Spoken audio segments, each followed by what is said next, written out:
Gurren Lagann was a good show.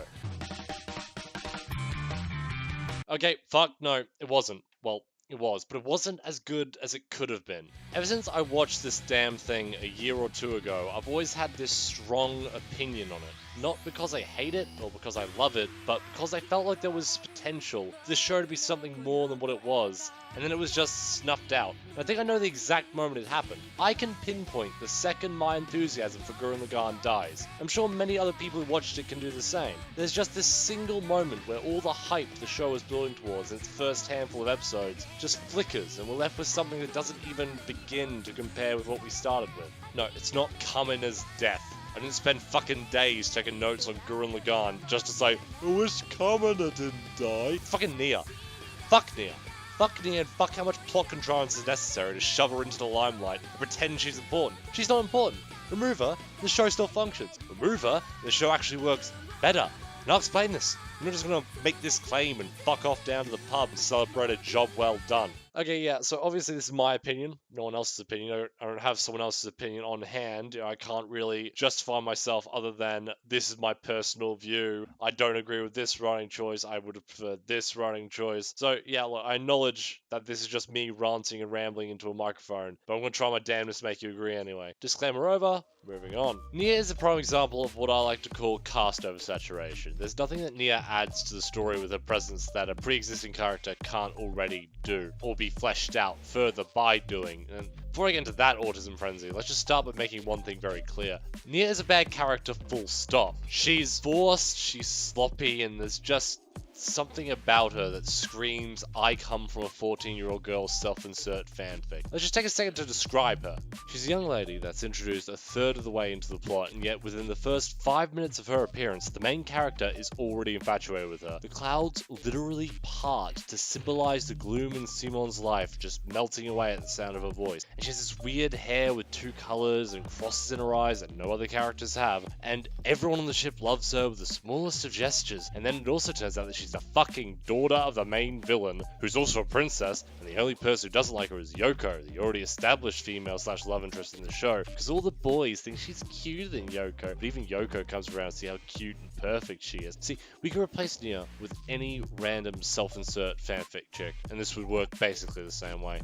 She's just not very good. It bugs me every time I have to see her stupid fucking face. But we can go further. There's more shittiness in store, because we can go through every single contribution that Nia made to the plot and examine just how aggravating she is. Let's start from the beginning.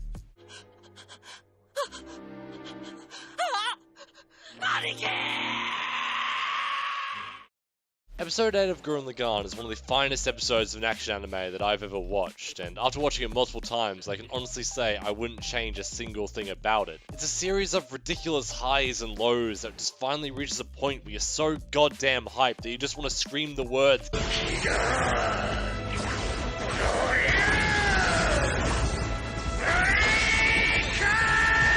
at people just to solve all of life's problems. And then, just like that, Kamina, the single most prominent presence in the show, is gone.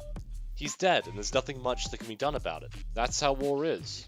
It hits hard, it hits well, and it left me feeling excited to see where the show went with the remaining two protagonists, because it made perfect sense that Simon and Yoko would both have to go through their own issues dealing with Kamina's loss, and then come together to fill the void they left in their lives. Then episode 9 comes, and Lord Almighty do they drop the fucking ball. Things start out okay. You've got Simon descending into some sort of grief-fueled murder spree at being unable to save Kamina. You've got Yoko being heartbroken and distant, scared of coddling Simon like Kamina always warned her against. And you've got a team without a leader that's already searching for something that can fill the void that Kamina left and Simon isn't ready to fill. This is a good setup. This can go places. Lagann starts acting up because Simon's weird mood, as it has in the past. Good, this is fine, this is solid. Then he falls down a pit, gets chased by some gunmen, and then we're treated to this fucking bizarre scene transition to Simon just being in some hole. Somehow the gunman that was following him was just fucking gone. Lord knows where he went. Probably got distracted by some particularly shiny rock. He finds a bunch of boxes being randomly dumped to the specific pit by another gunman who somehow didn't notice Gurren fucking Lagann having a fight just a bit earlier and doesn't join in later on when the fight resumes, but whatever. So he finds the boxes, one of them has a hole specifically built for his core drill, he shoves it right in, and out pops Nia. The clouds part as she talks to Simone about nothing important, asks questions about what a human is, despite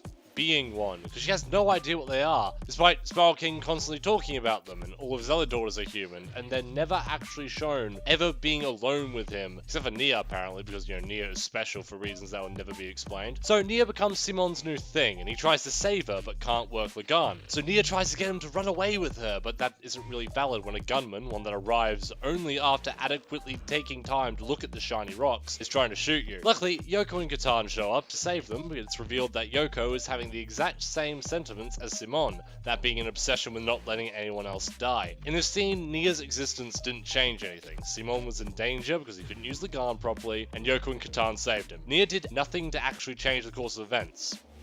This will become a recurring theme.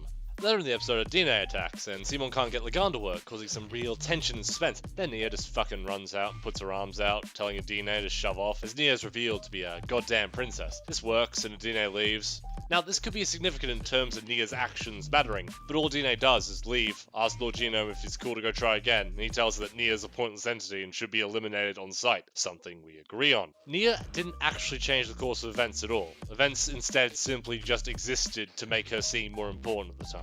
Next, we're treated to Nia being interrogated by Catan, and it's just more Moa cute nonsense, to which we have her asking questions all the audience already knows the answer to. It's basically just to show that Team Daiguren are already coming around to her, because she's the most cutest, most perfect anime girl of all time. Catan tells Simone to get information from her, she asks about Kamina, and this is where I thought the ball could be in their hands. Hearing about Kamina from Simone's perspective as the grieving person he is now could lead to some interesting, and they cut it to Forehead and Ron repairing shit. Well, that explanation of who Kamina is happens off screen. We can deal with Nia asking what pissed off is, and a bunch of other vapid bullshit, but we're not allowed to get Simone talking about the single most important person to him. That's not allowed. Nia gives some random reassurance, then Yoko turns up and some actually interesting dialogue happens. Simone tells them both the story, and Yoko seems to have some insight into it, but Nia pisses her off by saying Kamina's fucking dead and shit, and this entire conversation just didn't need Nia. It just doesn't do anything. Dine returns, she asks for Nia, and Nia goes out, only to be told that she's shit and Lord Gino wants her dead. She also then refuses to just fucking kill the bitch. She just holds her in her claws for like a 7-minute period, in which she just tells her over and over again how little she matters, while she waits for Nia to get rescued, and allows her to just monologue about how important she is and how much she's learned about humanity. Simone hops into Lagann to try and save Nia, but Lagann still won't listen to him, so Nia's endless pep talks clearly aren't doing much, and then Team Daiguren stream out to save her, leading eventually to Daiguren waking up and just bashing some shit, and Viral appearing to save Adine, running away after seeing Forehead and Gurren. This fight could have easily just been the first fight when Adine turns up. It's not like Daiguren wouldn't always want to defend their own ship. Simon hasn't advanced in his grief, so that's not the plot point that Nia helped advance either in this episode. This is just more time wasting so we can introduce some fucking princess shit. Nia goes to visit Simon as he's sulking, accomplishing nothing other than showing people Nia likes Simon, which has already been established like 4 times by this point. Nia tells Simon that he is not Kamina and he should just be Simon. Yoko has said this before, and so has Kamina. Nia has no real significance in this situation. Nia is taken to Guame alive for some reason. Guame gives her exposition further explaining who the fuck Nia is. Says nothing relevant to the actual important characters or the main plot. Nia talks shit to Guame about how cool Simon is. We already know this, and Guame doesn't give 2 shits. Guame tries to shoot Nia, and for some reason, the old guy from the hot springs saves her by magically appearing. He then magically disappears. Simon saves Nia as he escapes captivity, and Nia, for some reason, grabs the controls for Lagann. She can't actually control it because only Simon can control it, but she grabs them anyway. Guess she just wanted to feel important. Simon ends up saving everyone, which he would have done anyway. The thing that helps him realize this isn't Nia, but instead his inner monologue about Kamina. Nia is, once again, pointless. Nia then takes away Simon's moment of getting his spirit back by monologuing about how her daddy never loved her enough.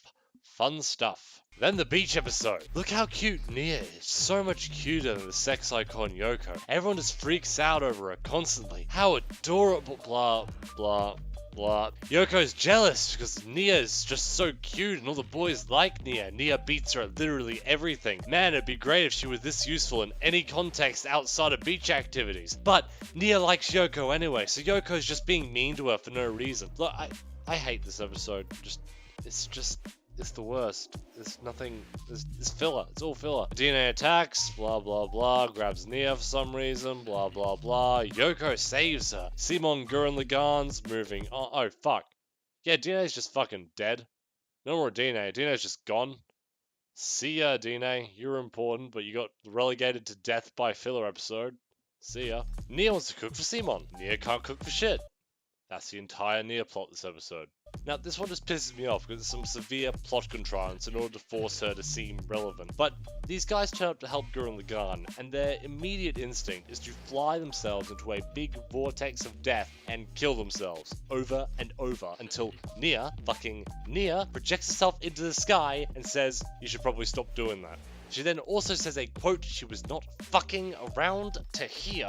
Not like they could have just seen flying into a tornado meant death and not done that, or Simon couldn't have said anything, as he's the leader and the person who should be. No, that's fine. Whatever. Fine. Just fucking Nia. Nia points out that Lord Genome is where Lord Genome is. Everyone assumed this to begin with. Nia demands to be taken with the protagonist on the clash against the villain, despite her being told multiple times that Lord Genome doesn't give a single fuck about her. When they reach Lord Genome, Nia pops out and tries to talk some shit again, and asks questions that Simon was going to ask anyway, just so she can talk to someone and make herself feel important. She then goes on to do nothing, but she joins in on the victory screen while she's contributing. She is not. Following Lord Genome's death, Nia takes one more stab at relevancy by trying to hijack the scene again away from Simon, but she still has nothing of importance to say other than, "Bye, Dad.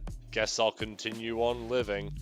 Which made no sense because her dad didn't want her, or she didn't want her dad. This is just established already, but you know, what the fuck ever, it's Nia. Next we enter into the time skip, and many people would think that Nia, as the anti-spiral messenger, would actually find herself being useful now. Oh boy, it gets worse. Believe me.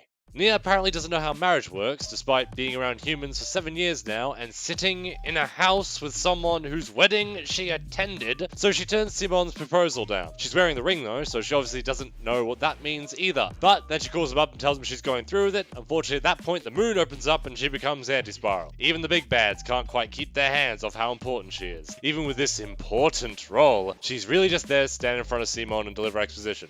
She does this a bunch, really putting the effort in there, Nia. After doing nothing but information dump for a few episodes, stopping once just to think about dying in order to stop Simon from saving humanity, but deciding not to because she realized she couldn't pretend to be important if she was dead, we're finally introduced to Nia's secondary purpose in this arc, giving Simon something to go after in space. Even though he's going into space already, to the exact place she's being kept, not because he really needs Nia, but because if he doesn't, all of humanity will be wiped out. But Nia's wedding ring is important. They use that as their focus in order to space travel. But even that could very easily just be replaced with another object, or any other method in order to get to the anti-spiral homeworld. So, he eventually reaches her, and he saves her, and they get married, and then she just vanishes into thin air. The end. Every time Nia appears on screen in Gurren Lagann, she just exists within her own little bubble. Almost all of her scenes concern only her or something to do with her, and when she does interact with the other characters, the situation is usually so bizarre that it seems like it was specifically crafted just to give her something to do. She's like the DM's girlfriend in the Dungeons and Dragons campaign. She just wants to be included, and she's not actively hurting anyone, sure, but if you have to see a Nia-shaped hole open in the plot so she can slide in and do something redundant one more time, then you might just take your Cheetos, take your character sheet, and go find another group. But despite all of this, my problem with Gurren Lagann wasn't Nia. I hate Nia, I hate her face, I hate her voice, I hate the stupid way her eyes a little crosses, and I think she's one of the shittest characters I've seen in an anime that isn't Clannad. Yes, fuck you, Clannad, I see you there! My issue with Gurren Lagann was what Nia represented. this straying away from a story that was staring us right in the face, but for some reason got no attention because Nia came in and was used as plot device numero uno. The go-to for whatever strange action needed to take place when there were already characters that served these purposes that would do a better job and provide something with more genuine impact. Every role that Nia played throughout the entirety of the show, not counting parts that could just be cut and replaced with anything more relevant, can be filled by two characters. The two most important characters in the show, other than Simon himself, Yoko and Kamina.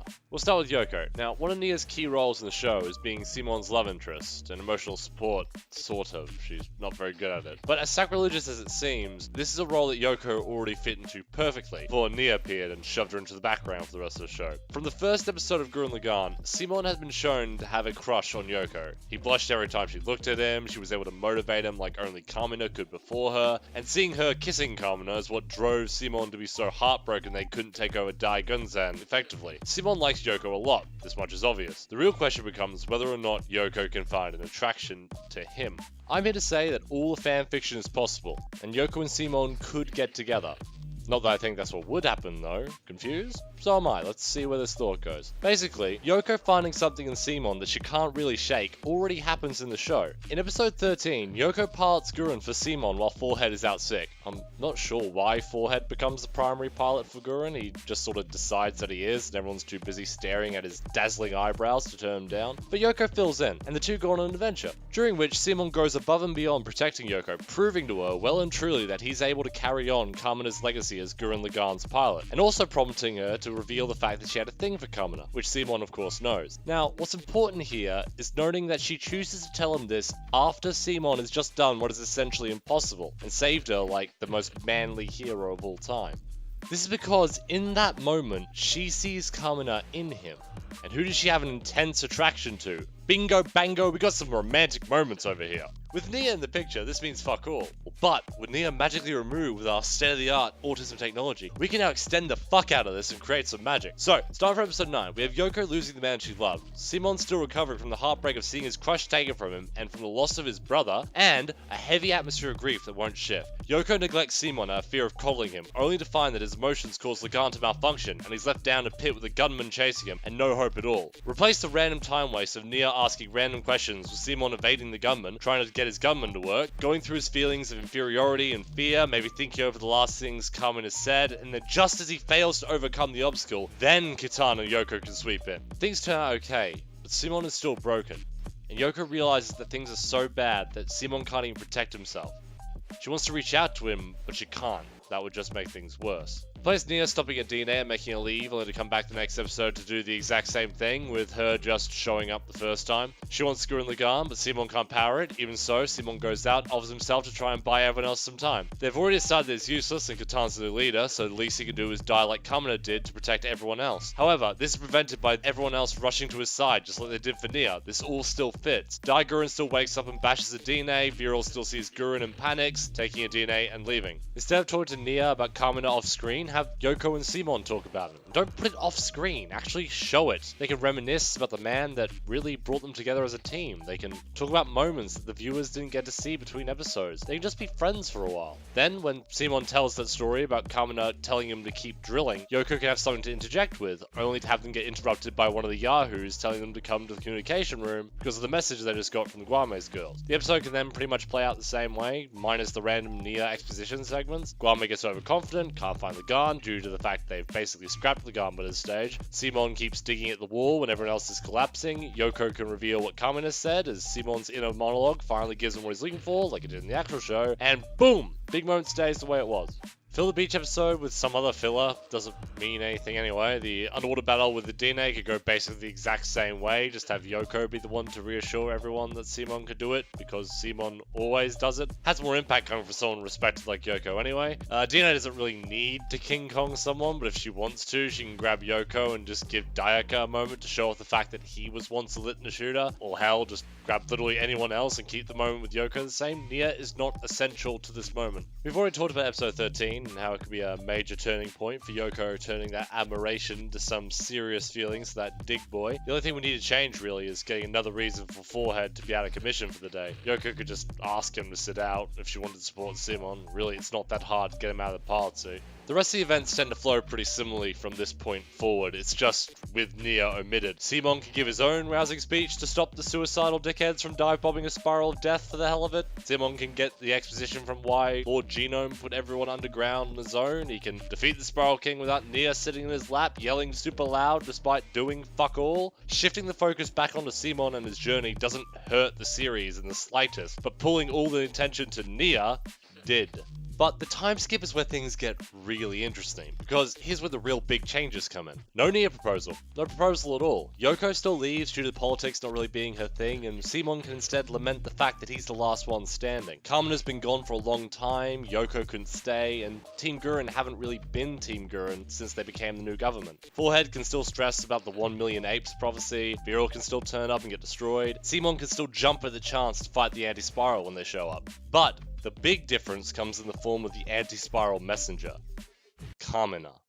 Now, this change is a big one, and it's one that requires the most retooling to work. But it does work with what's already been established, it just needs a few changes to exposition. Firstly, there are a few more issues that needed to be addressed with this particular part of the show. In the actual show, the heel turn of Forehead and then the people's revolt against Simon doesn't actually make a lot of sense. Considering the iconic nature of Simon and Team Gurren as a whole, if they're going to turn on Simon, I don't think they'd be clamoring to suck on Forehead's schlong either. The whole thing seemed like a strange way to engineer drama, and I couldn't for the sake of me come up with a valid reason for it working out the way it did. But with Kamina, things start to fall more into place. The anti-spiral want to eliminate all spiral life forms before spiral energy can get out of control and destroy the universe. To combat this, they installed spiral life form annihilation devices on all known spiral havens to ensure that when the population of spiral life reached a certain point, which in the case of humans was 1 million humans, that measures would be taken to destroy them, namely crashing the moon into the earth and wiping out all life on the surface. But Lord Genome, who himself was a spiral warrior, took countermeasures against this, forcing the humans underground to control their population, and this is where Kamina comes in.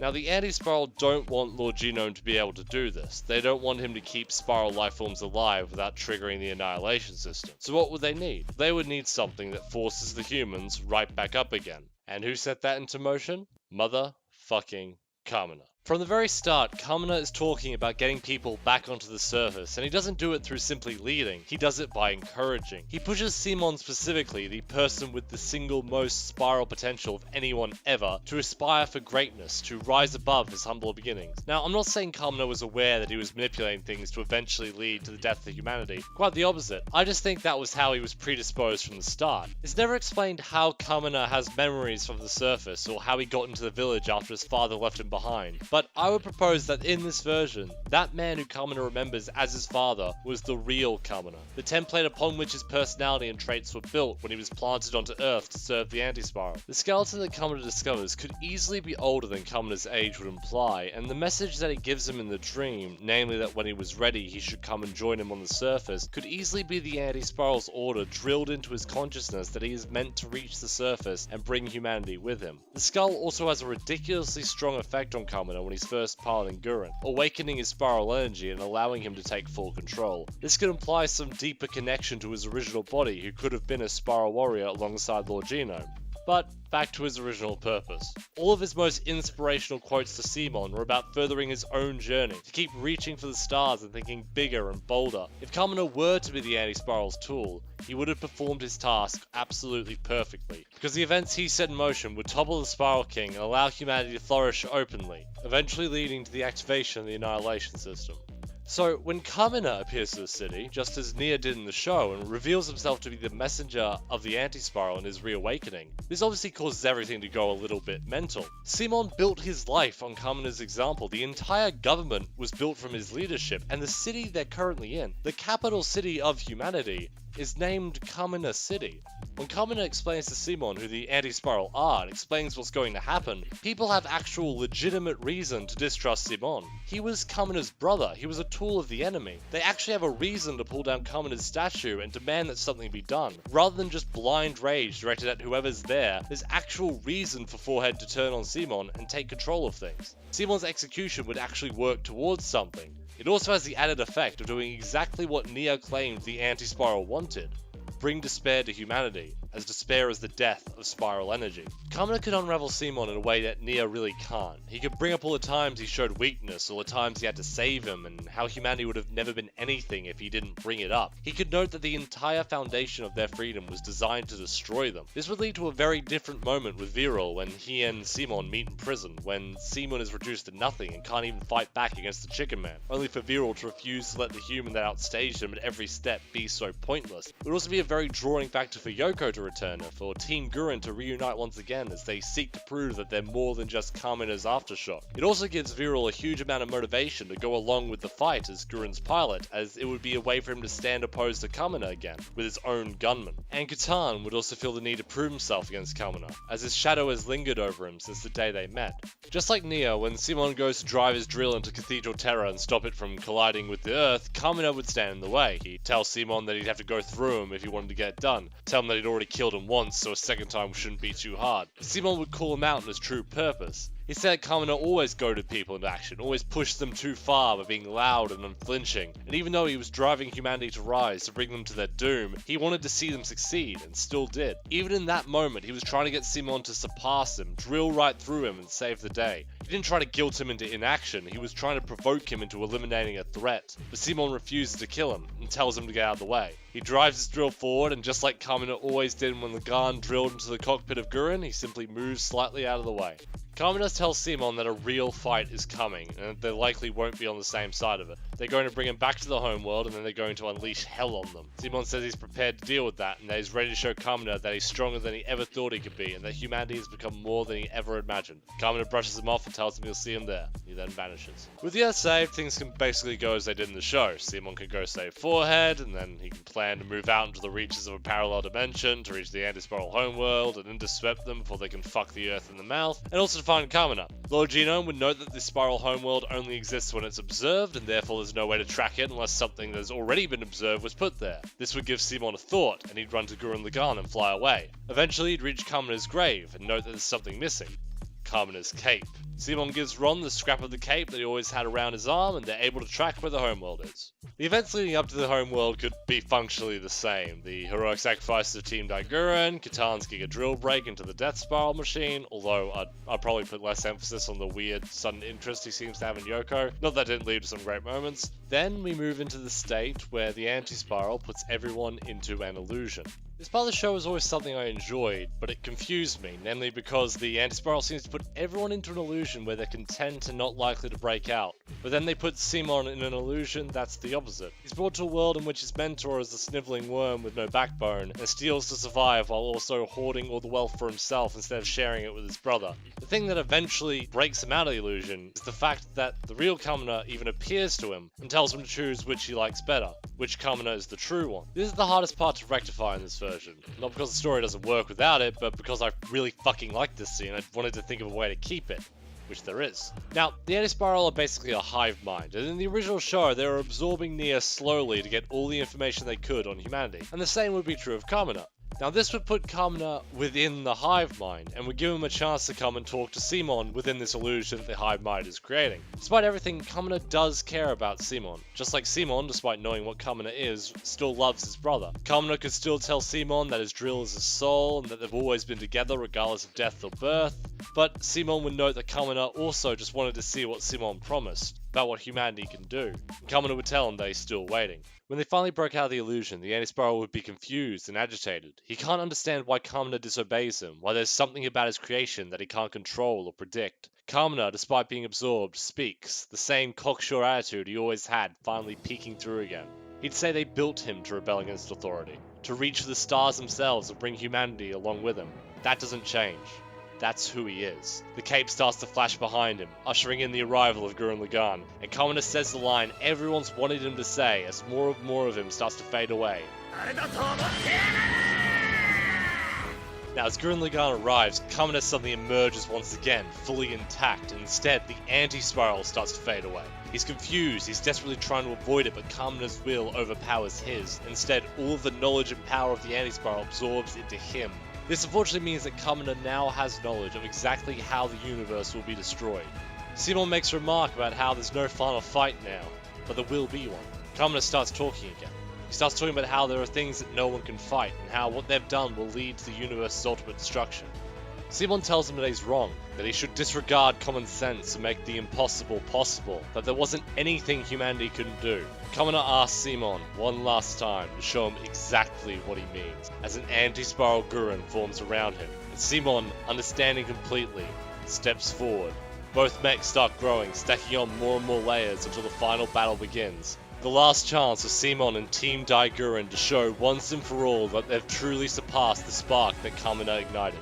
The entire time during the fight, Kamina would be using their old special moves against them, using some new ones that he comes up with, like the Galaxy attack that the Anti-Spiral uses in the show, and also asking Simon questions, taunting him about whether or not he could handle the things the Anti-Spiral had done. Every time, Simon pushes back, spouting Kamina's own words against him, pushing further and further every time his brother throws something at him. Just as in the show, Lord Genome sacrifices himself to give Simon an extra burst of spiral energy. This leads into the "that's how a drill works" speech, and this is another creative liberty I like to take because personally I think the movie's final fight has something worth shoving into the original product, and that's the Giga Drill Break Clash. Both Kamina and Simon are able to cue into the attack at the same time.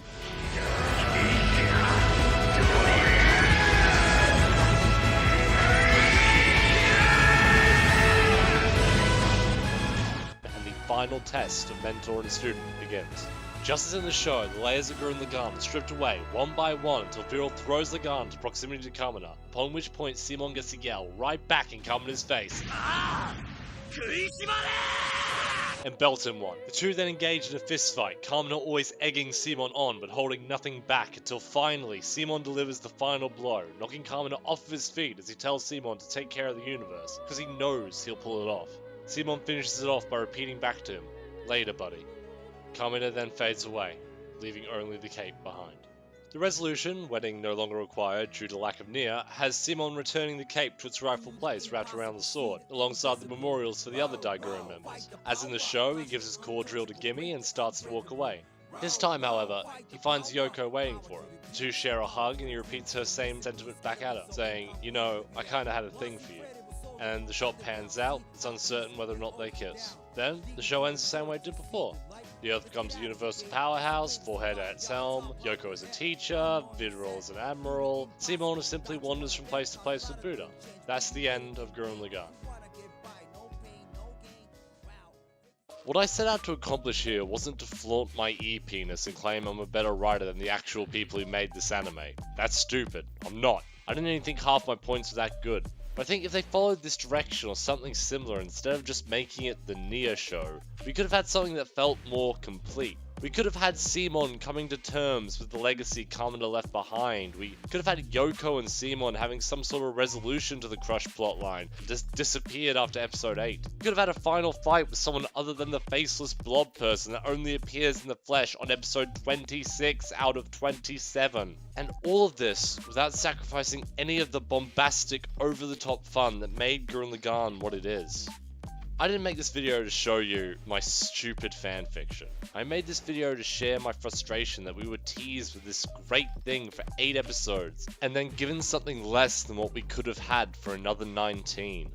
Gurren Lagann is a good show, but it could have been a great show. Thanks for watching.